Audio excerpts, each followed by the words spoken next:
Sebuah buku baru datang dari Amazon yang mohon izin untuk tidak saya sebutkan judulnya, namun summary-nya akan saya ceritakan. Buku tersebut membuat saya lumayan berpikir keras dan heran. Buku ini mengupas tuntas berdirinya CIA sejak awal dan apa tugas CIA sebenarnya. Lembaga yang berdiri setelah Great Depression ini ternyata dibiayai oleh Wall Street, dibuat oleh swasta, diselipkan ke negara. Saya membaca dokumen yang terlampir dalam buku tersebut cukup terkejut. Swasta, itu adalah gumam saya dalam hati. Siapa saja di belakang berdirinya lembaga kelas dunia tersebut? Ternyata salah satunya ada nama Rothschild. Bagi saya ini adalah sebuah fakta yang mengerikan, bahwa mengapa banyak operasinya CIA tersebut kayak bukan state mission ya, bukan misi negara, tetapi misi dalam tanda petik kepentingan. Ini cukup mengejutkan. Bahkan buku tersebut mengupas dari kematian Tsar Rusia Nicholas yang menentang rencana globalis cabal Rothschild mengkonsolidasi dolar, rencana besar globalis. Sekedar mengingat sejarah bahwa waktu itu mata uang dunia masih pound sterling yang juga dikendalikan oleh Rothschild serta Swiss franc yang kemudian akan dikonsolidasi ke dolar.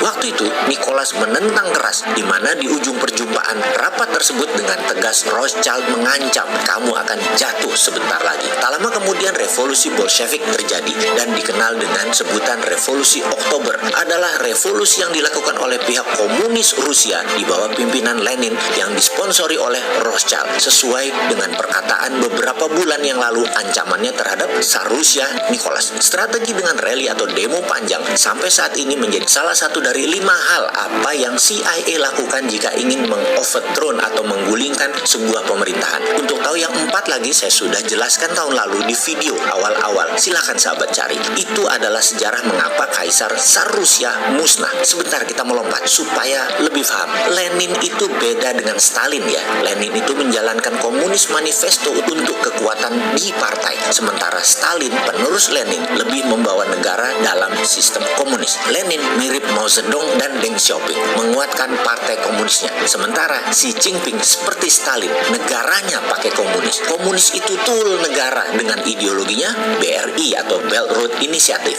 Obor adalah produk globalis cabal. Nanti kita jelaskan ke sana tentang Stalin, Putin, dan globalis cabal. Kita balik ke Nicholas, Tsar Rusia yang digulingkan Lenin. Globalis merubuhkan banyak monarki di Eropa, mengubah menjadi sistem kerajaan dan ditambah dengan sistem parlementer. Sistem parlementer itu mudah dikendalikan dengan money talk, dikasih uang ngoceh dan sesuai maunya sponsor. Jadi di Indonesia apa yang terjadi? Mulai paham kan? Undang-Undang 2002 itu menjadi undang-undang terbesar berubahnya dari Undang-Undang 45. Kenapa? Karena kekuatan parlemen menjadi membesar. Karena itu usaha Omnibus Law adalah porsi menguatkan sistem presidensial. Ini menurut saya. Jadi agak berlawanan tetapi bagus. Oke, kita jelaskan sekali lagi nanti di chapter berikutnya. Sabar. Ketika Lenin berkuasa, globalis terus masuk sampai Stalin berkuasa. Gaya Stalin disukai globalis cabal. Namun komunis Soviet blok timur sebagai lawan tanding Amerika yang blok barat ini kira-kira mengikuti perjanjian tahun 1511 Zaragoza antara Portugis di sisi timur dan Spanyol di sisi barat. Globalis selalu memainkan dua sumbu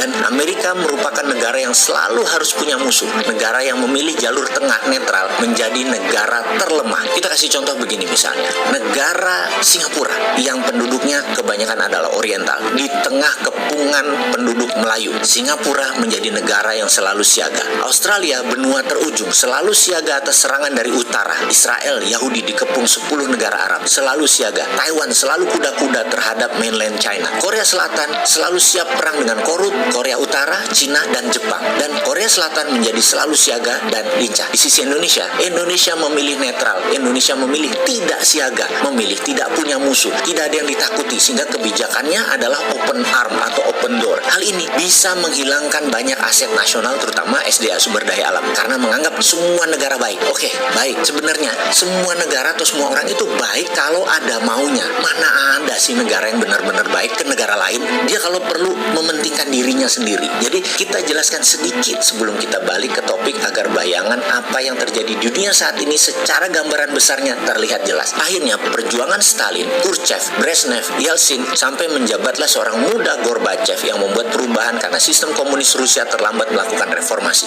memutuskan melakukan perestroika dan glasnost. Ternyata menjadi pelajaran sejarah bahwa mengganti platform bernegara yang cepat itu merubuhkan sistem bernegara secara frontal. Perestroika dan glasnost merubuhkan komunis Soviet. Dengan keterbukaan ala demokrasi glasnost dan restrukturisasi ekonomi globalis cabal kapitalis masuk, jadilah Soviet bubar, pecah belasan negara, dan Rusia untungnya masih tetap memegang wilayah yang terbesar. Sampai masuklah seorang mantan kolonel KGB yang sepanjang hidupnya adalah intelijen menjadi pemimpin Rusia yang sudah 24 tahun saat ini dan pastinya akan menjadi pemimpin Rusia sampai tahun 2036 kayaknya. Sekarang Putin sudah sebagai strong leader, kontrol Rusia, globalis bisa bermain mata. Semodel dengan Xi Jinping, pemimpin kuat, negara yang mudah dalam kendali dia karena dia pemimpin Cina seumur hidup. Globalis mudah bermainnya. Lalu ada fenomena baru di Amerika. Muncul si ontohot yang namanya Donald Trump yang nasionalis, patriotis, anti globalis cabal. Kembali ke cerita awal di mana CIA adalah tool dari globalis cabal, harus dimasukkan ke dalam sistem bernegara. Masuklah CIA dalam sistem bernegara Amerika. Buku itu mengingatkan bahwa kalau lembaga-lembaga Amerika yang benar-benar di bawah kendali Presiden Amerika adalah NSC, National Security Council, dan FBI. CIA beroperasi sesuai moto utamanya adalah protect dolar. Inilah permainan globalis cabal. Ingat cerita Kennedy dan Soekarno. Globalis cabal lah yang bermain. Muammar Gaddafi, dia menyiapkan dinar Libya untuk melawan dolar. Disikat Amerika. Ya, tetapi yang operasi adalah kontraktor pertahanan seperti Triple Canopy, Gerputala, dan banyak lagi soldier of fortune yang dipakai di sana. Tidak melulu harus pakai Navy, Marine, atau US Air Force. Angkatan perang Amerika setelah selesai baru turun setelah tentara bayaran masuk. Demi dolar berkuasa, CIA terus bermanuver. Dolar adalah sistem yang globalis kuasai dalam hal distribusi dan pembayaran. Singkat cerita, globalis senang dengan negara otoriter yang pemimpinnya oportunis dan sistemnya centralized, terpusat. Globalis cabal senang dengan negara yang bisa dikendalikan oleh puncak jabatan. Hingga puncaknya ada orang yang bernama Trump dengan para pendukungnya yang swasta, patriotik, dan nasionalis. Ini globalis cabal sebel banget. Mengacak-ngacak globalis cabal seluruh dunia. Global supply chain diacak-acak. Dolar akan berbasis emas. Sistem Swift Code Bank diubah. Selanjutnya, untuk hal ini saya akan memberikan beberapa hal mengapa Trump akan menang di Pilpres 2020 nanti dan nawacitanya Trump. Tapi setelah video ini, sesekali bersambung gitu boleh ya? Soalnya buzzer selalu menunggu untuk membuat sahabat Bosman tidak pinter bernegara. Jadi kita buat bersambung biar dia bingung, oke?